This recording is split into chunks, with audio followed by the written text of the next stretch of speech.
Chapter 4. The Trial. The captain was taken by the port officer and his troops at his favourite hatchery, the White-tail Fin. Roughly, he was shackled, hands behind his back. A pole pushed through both arms. Two of the troopers held either end, pulling it up. Pain shot through the captain's shoulders. An old, evil-smelling sack pulled over his head. Then the shore officer punched him in his hidden face. They took him to the old, unused jail, and he was thrown into the wretched oubliette. There was nothing in there, just a dirt floor. He sat in a corner with the soft glow coming from the ceiling. At some time, the door opened. A bucket lowered down. Inside was a cup of water and a piece of naan bread. He waited. Time passed. Then for him, time stopped. He tried to remember how long he had been in solitary, but he couldn't remember. But he did realize he had missed many sunlights. His hair had grown long, his beard had grown. To his amazement, some or all of it was shaded red. Anvil style. This is madness. They're trying to break me for some reason. He began to exercise. Push-ups, pull-ups on the trap-door hinges. The only thing was the disgusting muck he had to eat. Some he gave to the blatopera that never crawled to him. Strange, he thought. They usually come in a swarm. Then, he didn't know the time of day, or even if it was day. The ladder came down. "Come up now," a stern voice said. He was taken to the shower room in the cells. 4 guards watched as they hosed him down with cold water. He stood still, his face blank. He turned again and again, washing off the filth. He was given a prison suit, then taken to a cell that had a bowl and a real earth toilet. I must have gone up in the officer's eyes. But his turn'll come. Karma will see to that. There had been a 6-week inquiry into the loss of the fleet owned by the Great Council. The court was overflowing with Tians, many of them angry. No fish, no ships, and most of all, what storm? The crowd booed as the captain was hustled into the court and placed in the accused box. A 4-feathered executive of the council asked, "Is there an accuser in the court?" The shore officer stood up with his hat under his arm. "I am the accuser, Your Honour." "Ah, the day will go well," said the executive. "Come to the rostrum." He turned to the clapping crowd.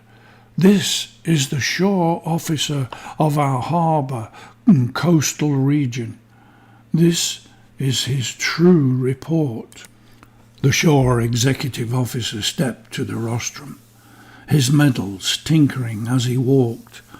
He turned to face the coloured seats of the esteemed executives.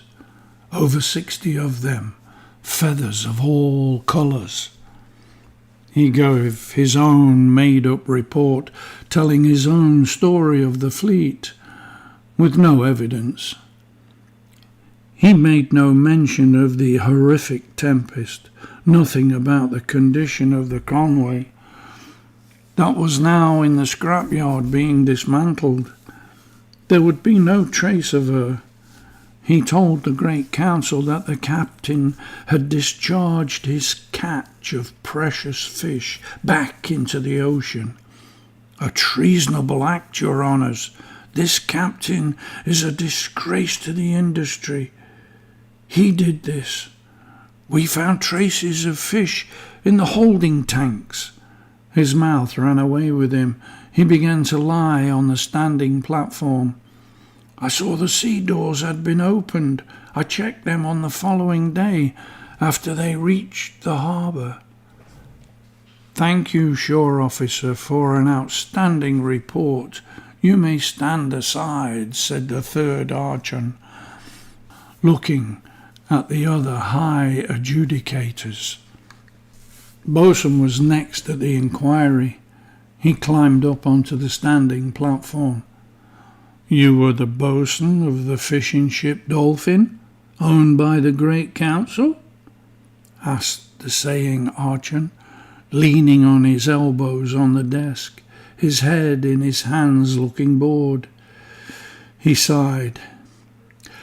In your own words, tell the council what you think happened to the fleet and the fish, said the pompous third archon, who hated having to come to the court from his 4,000-acre estate on the coast.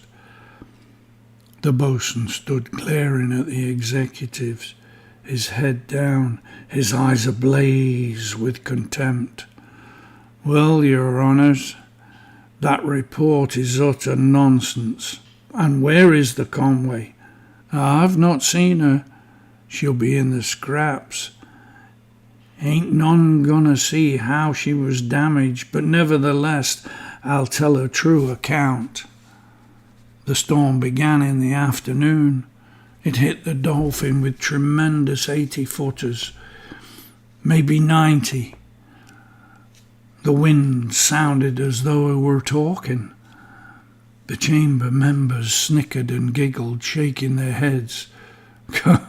'Cause you lot never been out there to listen to it, have you?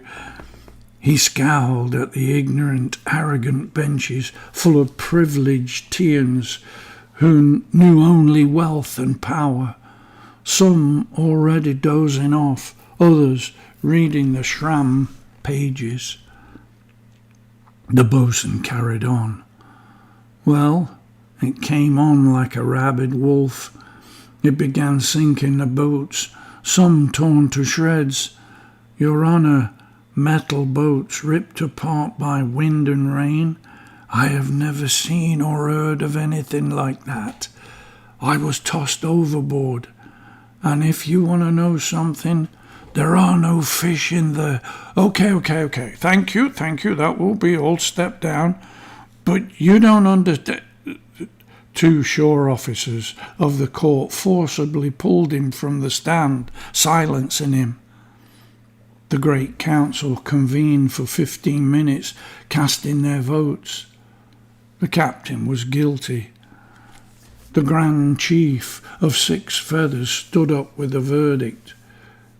You've been found guilty of releasing your catch back into the ocean.